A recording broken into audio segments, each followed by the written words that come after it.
murid yang cikgu kasihi.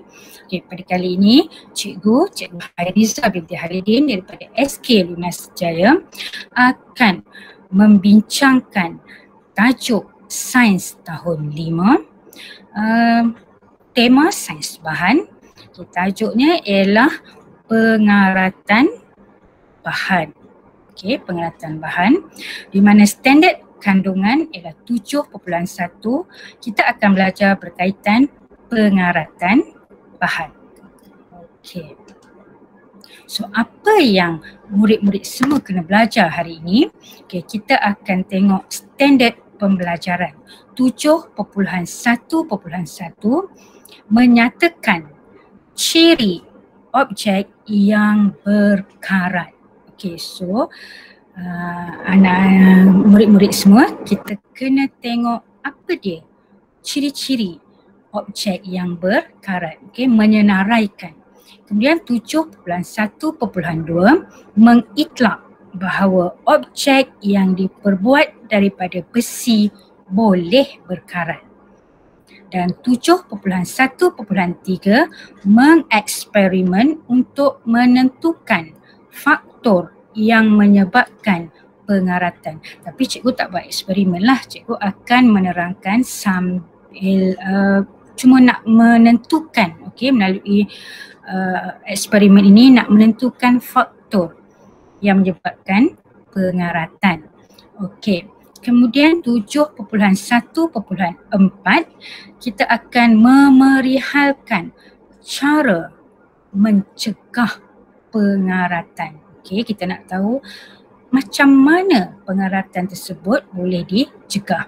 Dan akhir sekali 7.1.5 kita akan menakul kenapa pentingnya mencegah pengaratan.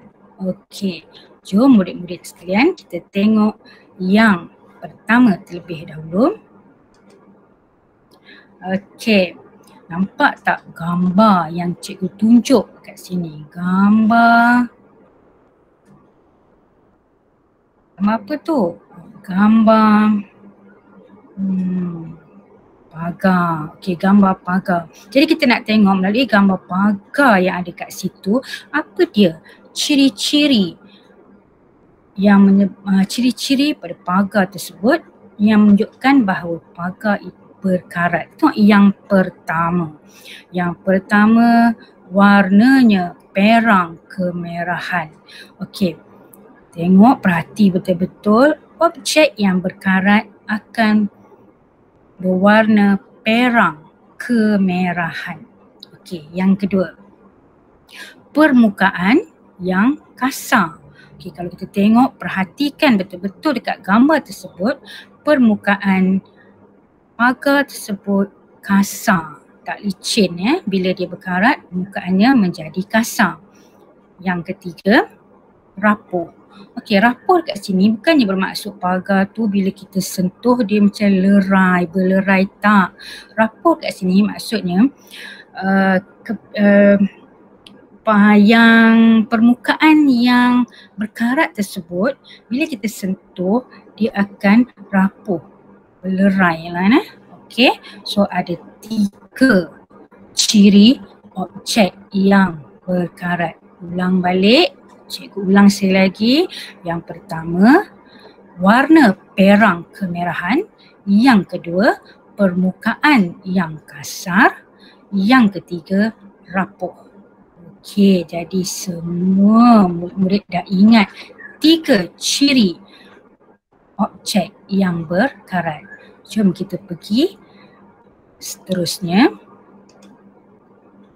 Okey, objek apa yang berkarat tu? Cikgu akan tunjukkan gambar-gambar untuk murid-murid tengok. Gambar yang pertama, yang kedua, yang ketiga dan yang keempat. Semua gambar tersebut kalau murid-murid perhati betul-betul, semuanya diperbuat daripada apa? Besi kan? Jadi kita boleh buat kesimpulan di sini bahawa objek yang berkarat ini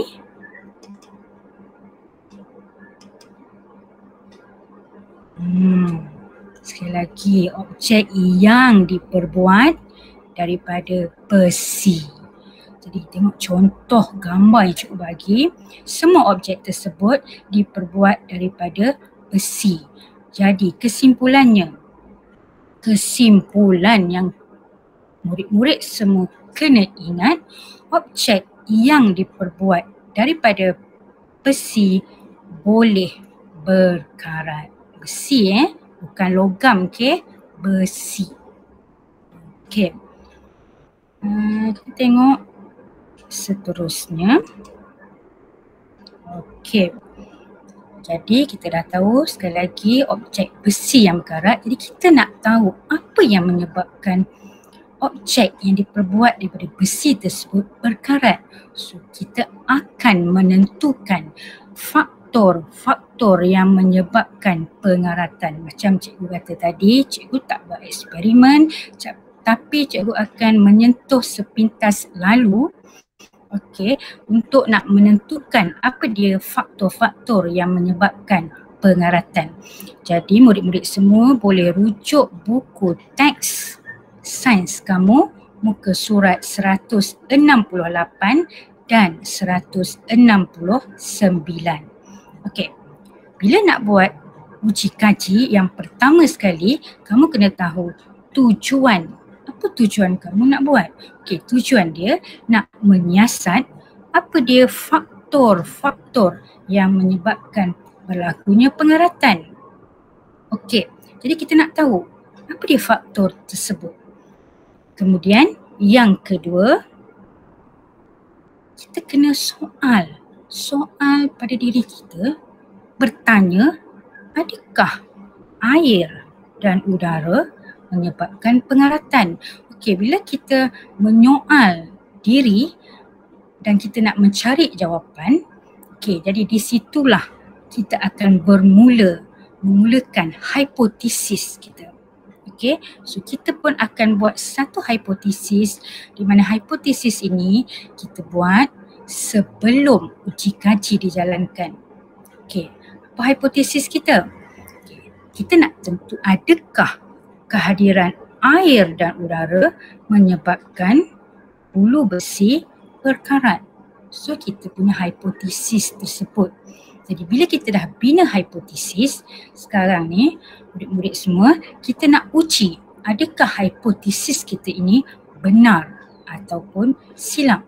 Sebab itulah kita kena tentukan dulu hipotesis sebelum uji kaji dijalankan. Selepas kita dah tentukan hipotesis, kita akan tentukan pemboleh ubah. Dekat sini cikgu nak masukkan sikit macam mana nak jawab, nak menulis pemboleh ubah yang betul. Hanya nak sentuh sikit je lah. Untuk pemboleh ubah ini, cikgu ada teknik. Tekniknya adalah maco. Apa dia itu maco? Maco ialah mesti ada ciri objek. Maknanya kalau kamu nak tulis pemboleh ubah, nak cari pemboleh ubah, ingat maco. Dia maco mesti ada ciri objek. Sekarang ni kita nak tengok pemboleh ubah manipulasi dulu. Pemboleh ubah manipulasi, apa tu? Pemboleh ubah yang diubah. Apa yang kita ubah? Apa yang berbeza? So kat sini kehadiran air. So kita nak tengok maco tak lagi pemboleh ubah kamu. Kehadiran adalah ciri. Air adalah objek. So jawapan pemboleh ubah kamu dah maco. Apa tu ciri? Ciri itu adalah sesuatu yang kita nak terangkan. Ciri yang nak kita terangkan tentang objek tersebut. Sekarang ni, apa yang kita manipulasi, apa yang kita ubah? Air, kehadiran. Kehadiran tu maksud dia ada, tak ada? Ada, tak ada? Itu adalah kehadiran. Maknanya ada kita letak air, ada yang kita tak letak air. So kita letakkan kehadiran. Kemudian ataupun dia ada dua pembeli ubah manipulasi. Satu lagi kehadiran udara. Okey, maco tak lagi jawapan kamu? Okey, macam mana nak tahu maco ke tidak? Kehadiran adalah ciri, udara adalah objek. So kamu dah dapat pemboleh ubah manipulasi. Okey, kita tengok pula pemboleh ubah bergerak balas. Apa itu pemboleh ubah bergerak balas? Ingat, pemboleh ubah bergerak balas ialah apa yang hasil yang kita nak perolehi di sepanjang sehinggalah ke akhir uji kaji. Okay. Jadi di akhir atau sepanjang uji kaji, apa yang murid-murid nak tengok? Kita nak tengok bulu besi, kan? Okey, jadi bulu besi ini adalah objek. Kemudian keadaan di sini adalah ciri. So jawapan kamu maco tak? Maco. Jadi pemboleh ubah kamu, pemboleh ubah bergerak balas kamu adalah keadaan bulu besi. So keadaan ciri kita nak tengok sama ada bulu besi tersebut di akhir penyiasatan apa yang berlaku, berkarat ke tidak. Okey, so ingat tak pemboleh ubah teknik maco. Okey, cikgu terangkan sikit lah sebab tu nak masuk tajuk lain kan. Cikgu sekarang ni nak lebih tumpukan kepada pengaratan. Okey, yang seterusnya, yang ketiga, pemboleh ubah dimalarkan. Apa tu dimalarkan? Okey, malar tu maksud dia sama. Apa yang kita samakan, yang kita tak ubah sepanjang uji kaji yang kita jalankan.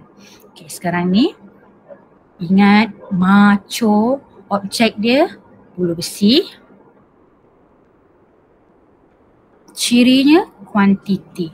Maknanya, maksudnya di sepanjang uji kaji yang kita jalankan, kita masukkan kuantiti bulu besi yang sama banyak. Kita tak ubah langsung. Okey, jawapan penulisan pemboleh ubah dimalarkan kamu dah macu. So kamu dah ada 3 pemboleh ubah. Okey, barulah kita boleh buat uji kaji. Okey, kita nak tengok seterusnya. Okey, jadi selepas kita dah tentukan pemboleh ubah, kita nak tahu apa dia alat yang kita nak guna. Okey, sekarang ni kita guna yang pertama, kita guna tabung uji. Kita guna 4 tabung uji. Kemudian gabus. Okey, ni gabus. Bulu besi. Okey, keempat tabung uji ini kita masukkan bulu besi. Kalsium klorida kontang. Okey, nanti cikgu beritahu apa dia. Minyak, air paip dan air paip yang dididihkan. Okey, jom kita tengok satu persatu. Nanti murid-murid semua boleh buat sendiri eksperimen ini atau uji kaji ini di bilik sains sekolah kamu masing-masing. Okey, okey, kita tengok keempat tabung uji ini dimasukkan dengan kuantiti bulu besi yang sama banyak, malar. Okey, jadi kita tengok dulu tabung uji yang pertama. Okey, tabung uji yang pertama kita masukkan bulu besi saja, kemudian kita tutup dengan gabus. Okey, jadi dekat sini ingat cikgu cakap tadi apa yang kita manipulasi, kehadiran udara. Cikgu tulis balik, nanti kamu tak ingat apa yang kita manipulasi, kehadiran udara dengan kehadiran air. Okey, maafkan cikgu kalau tulisan dia macam tak nampak sangat. Okey, kehadiran udara dan kehadiran air. Okey, itu kita manipulasi. So kita tengok dalam tabung uji yang pertama, ada udara tak? Ada. Udara ada. Di mana letak udara? Sebelum kita tutup tabung uji itu dengan gabus, udara masuk kan. Kemudian ada air tak? Ada. Tapi kamu mesti kata, mana air? Tak ada air pun. Tak nampak pun air. Okey. Ingat ya murid-murid, di dalam udara kita adanya wap-wap air yang kita tak nampak dengan mata kasar. Tapi ada wap-wap air di situ. Jadi kita tengok apa berlaku dekat bulu besi, berkarat. Okey, tengok yang kedua. Okay, tabung uji B pula kita masukkan dengan kalsium klorida kontang. Apa fungsi kalsium klorida kontang? Okey. Ni cikgu nak beritahu. Fungsi kalsium klorida kontang ialah untuk menyerap kelembapan. Okey, maknanya apa maksud menyerap kelembapan? Di dalam tabung uji tersebut, dia akan kalsium klorida kontang akan menyerap kelembapan yang ada, maknanya di dalam tabung uji B tidak ada wap air. Sebab apa tak ada? Sebab dah diserap oleh kalsium klorida kontang. Checklist balik, udara ada ke tidak? Udara ada. Okey. Air ada ke tidak? Air tak ada. Kenapa air tak ada? Sebab kalsium klorida kontang dah menyerap kelembapan. Jadi apa yang berlaku? Tidak berkarat. Okey, kita tengok seterusnya tabung uji C. Okey, tabung uji C dimasukkan air paip yang dididihkan. Okey. Okey, murid-murid semua, air paip yang dididihkan tidak ada udara. Udara dah terbebas keluar. Okey, kemudian diletakkan pula lapisan minyak. Okey, lapisan minyak tersebut menghalang udara daripada luar masuk ke dalam air paip yang dididihkan. Checklist, udara ada ke tidak? Udara tak ada sebab kita guna air paip yang dididihkan, kemudian kita letak pula minyak, so tak ada udara. Kemudian air ada ke tidak? Air ada. Okey, jadi pemerhatian selepas beberapa hari bulu besi tersebut tidak berkarat. Okey, yang terakhir sekali kita tengok pula tabung uji D. Okey, tabung uji D dimasukkan air paip sahaja. Okey, checklist. Ada udara ke tidak? Okey, di dalam air mestilah ada udara. Kalau dalam air tak ada udara, macam mana haiwan dan tumbuhan akuatik nak hidup? Jadi ada udara. Checklist, ada udara. Air confirm ada sebab dia guna air paip. Pemerhatian berkarat. Jadi boleh tak murid-murid semua fikirkan melalui pemerhatian yang kita buat di sini, kalaulah dengan kehadiran udara dan air dua-dua ada, besi akan berkarat. Tapi kalau salah satu sahaja yang ada air, tak ada udara, tidak akan berkarat. Ada udara, tidak ada air, juga tidak akan berkarat. Kesimpulannya apa? Okey, kesimpulan yang kita boleh buat di sini, kesimpulannya ialah kehadiran air dan udara menyebabkan bulu besi berkarat. Jadi ingat murid-murid, apa dia dua faktor yang menyebabkan pengaratan kepada besi? Yang pertama dengan kehadiran air dan yang kedua dengan kehadiran udara. Okey, so kita dah tahu sekarang ni apa yang menyebabkan bahan ataupun objek yang diperbuat daripada besi akan berkarat. Kerana hadirnya air dan udara. Okey.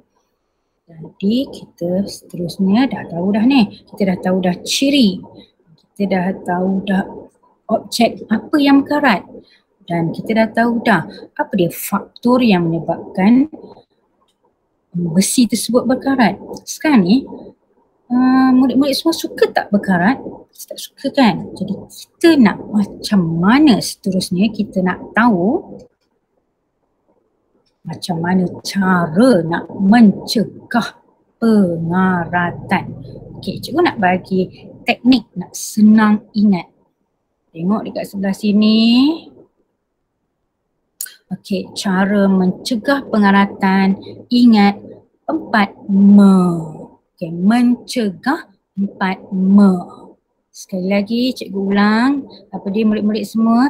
Ingat 4M. Okey, kita tengok me yang pertama, menyapu dengan minyak atau grease. Okay, jadi bila minyak atau grease disapu pada permukaan besi, udara dan air tidak dapat tidak terkena pada permukaan besi tersebut. Jadi besi tersebut tidak akan berkarat. Sebab apa? Sebab minyak atau grease menghalang air dan udara dari terkena permukaan besi. Okey, itu me yang pertama. Me yang kedua. Okey, me yang kedua. Mengecat. Okey. Contoh, minta maaf. Cikgu lupa nak bagi tahu. Okey, tadi menyapu grease contohnya. Contoh kita tengok kat sini. Contoh kita letak grease pada basikal. Berapa tu? Apa yang kita panggil ni? Okey. Pada rantai basikal. Okey, jadi mengelakkan daripada rantai basikal tersebut berkarat. Okey. Jadi mengecat kita balik me yang kedua, mengecat. Okey, mengecat ialah cat yang disapu pada permukaan yang terbuat daripada besi akan menghalang udara dan air daripada terkena permukaan besi tersebut. So, contoh yang cikgu bagi, tengok dekat sini gambarnya, mengecat pagar. Okey. Kemudian me yang ketiga. Okey, me yang ketiga, menyalut dengan lapisan bahan tahan karat. Okey, jadi bahan tahan karat seperti plastik disalut pada permukaan besi. Okay, jadi permukaan besi tersebut dengan adanya plastik yang tahan karat yang menyalut permukaan besi, dia akan menghalang udara dan air daripada terkena permukaan besi tersebut. Contoh dekat sini adalah penyangkut baju. Okey. Ada banyak contoh lagi. Contoh klip kertas yang warna-warni tu. Okey. Kemudian kita tengok me yang keempat. Okey, me yang keempat ialah menyadur dengan lapisan logam tahan karat. Okey, jadi lapisan logam tahan karat, contoh timah, aluminium, okey, banyak lagi logam yang tahan karat. Jadi disadurkan pada permukaan objek yang diperbuat daripada besi. Okey, contoh cikgu bagi kat sini ialah tin susu. Okey, jadi tin susu tersebut, tin tersebut disadur dengan timah. Okey, jadi mengelakkan daripada, ingat apa dia dua benda tersebut, dua faktor, air dan udara. Air dan udara daripada terkena permukaan besi. Okey, jadi adanya lapisan timah yang disadur tersebut menyebabkan tin susu tersebut tidak berkarat. Tapi lama-lama kalau murid-murid semua tengok apa jadi kat tin susu tersebut? Karat kan? Kenapa kenapa dia berkarat? Dah lama. Bila dah lama, lapisan timah tersebut yang disadur tersebut dia terkeluar. Okay, dia terkeluar, terkopek, terkeluar daripada permukaan tersebut, yang tinggal hanyalah besi. Okay, jadi dia terdedah kepada air dan udara. Pengaratan pun akan berlaku. Okay, cikgu ulang sekali lagi. 4M untuk mencegah pengaratan: menyapu minyak atau grease, mengecat, menyalut, menyadur. Okey, ingat 4M. Jadi itu adalah cara-cara untuk kita mencegah pengaratan daripada berlaku. Sebab kita tak nak kan. Tapi okey, satu lagi. Kenapa kita tak nak pengaratan? Sebab pengaratan ni elok ke untuk kita? Tak elok ke? Sebab apa kita nak tahu? Kita nak mengitlak, kita nak bagi secara umumnya kenapa pentingnya kita nak mencegah pengaratan tersebut. Kita tak nak kan? Okay, ingat gambar yang pertama cikgu bagi tadi, gambar pagar yang berkarat. Tak elok kan? Nampak pun tak cantik. Okay, kamu tengok pula gambar contoh yang cikgu bagi sekarang. Pagar cantik aja. Jadi kita nak tahu kenapa pentingnya kita nak cegah daripada berlakunya pengaratan. Tengok yang pertama, supaya selamat untuk digunakan. Okay, kamu bayangkanlah kalau pagar tersebut berkarat, kamu nak pegang. Okay, tak selamat untuk kamu. Ataupun satu lagi, kalau lagi bahaya kalau kamu terpicak paku ataupun besi yang berkarat, akan mendatangkan penyakit. Okay, jadi tak selamat.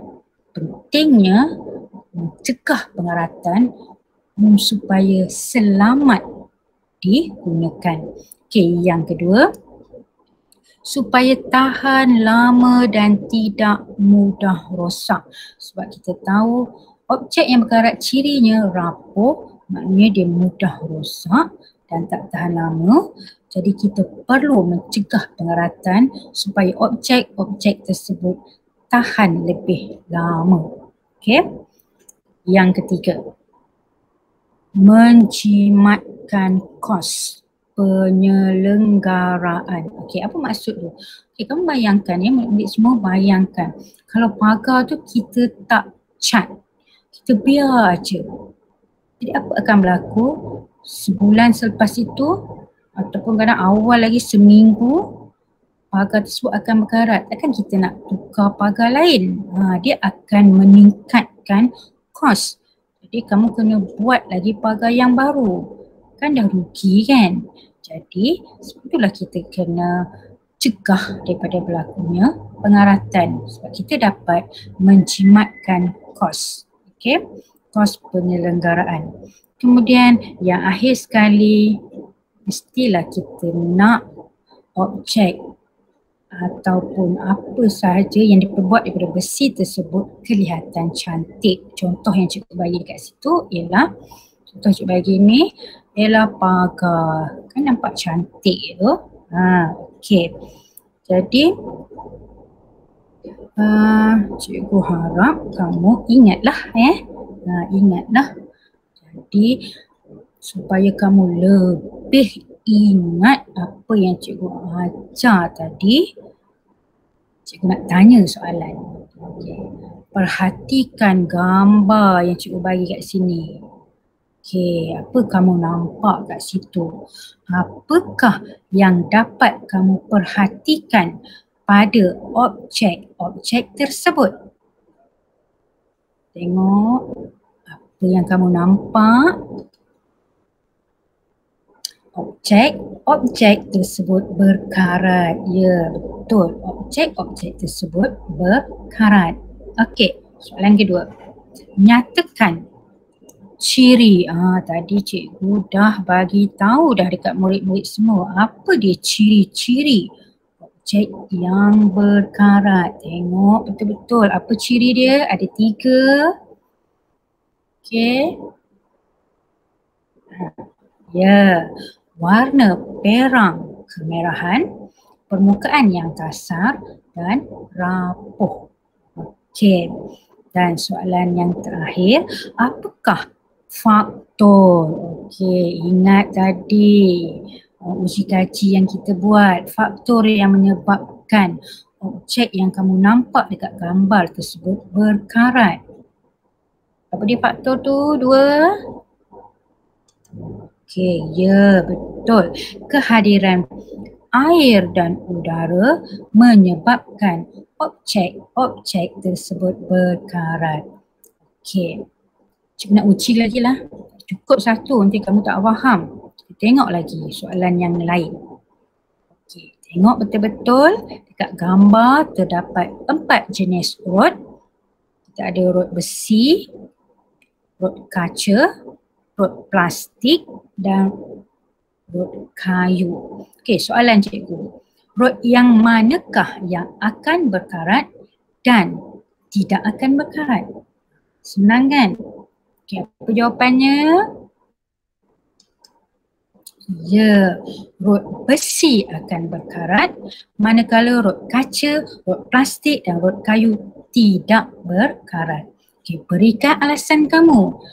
Kenapa kamu cakap, berikan inference, kenapa kamu kata rod besi yang berkarat? Ya, kerana objek itu diperbuat daripada besi. So ingat, cikgu ajar tadi, besi akan berkarat. Cikgu rasa nak uji lagi lah. Macam 2 soalan tak cukup. Kita tengok soalan yang terakhir. Okey, perhatikan gambar di sini. Okey, kamu nampak apa? Engsel pintu.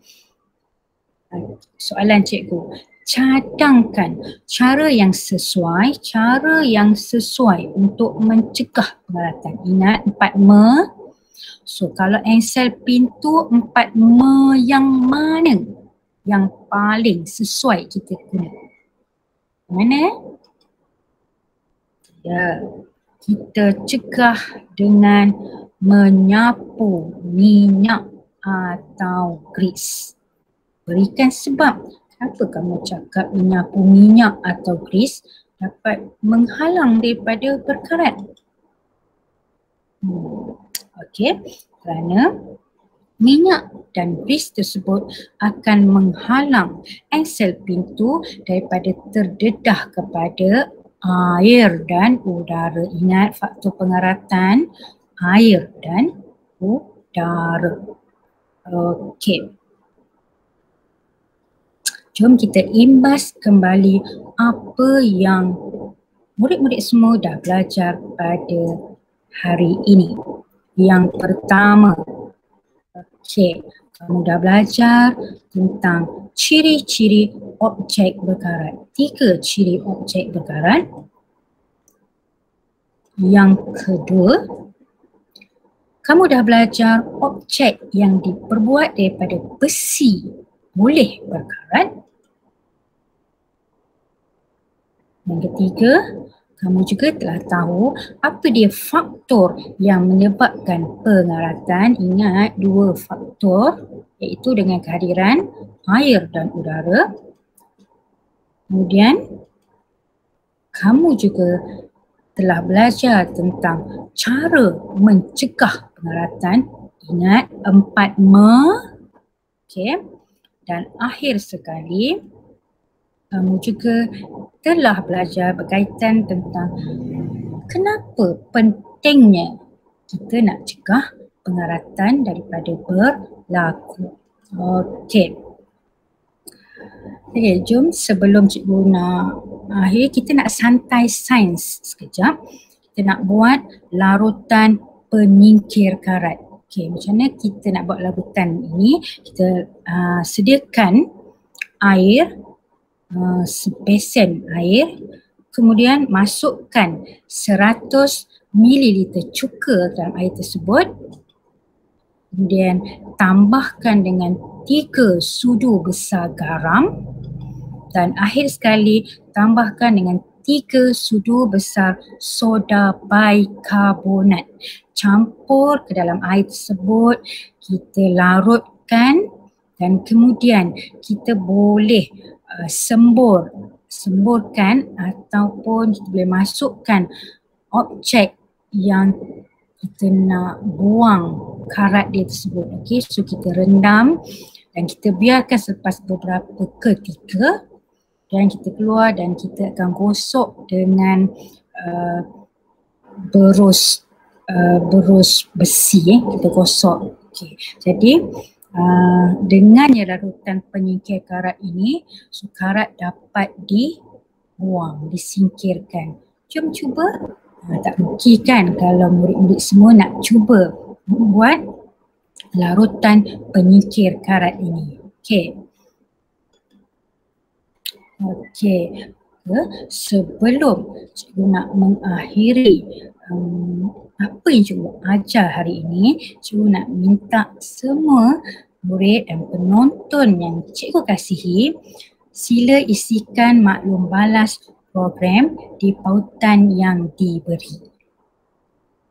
Okey. Isi. Terima kasih kepada yang mengisi maklum balas program ini. Okey, jasa semua sangat dihargai. Okey. Okey. Jadi sebelum cikgu nak mengakhiri, macam biasa belajar sains memang seronok kalau kamu faham dan ingat konsep sains.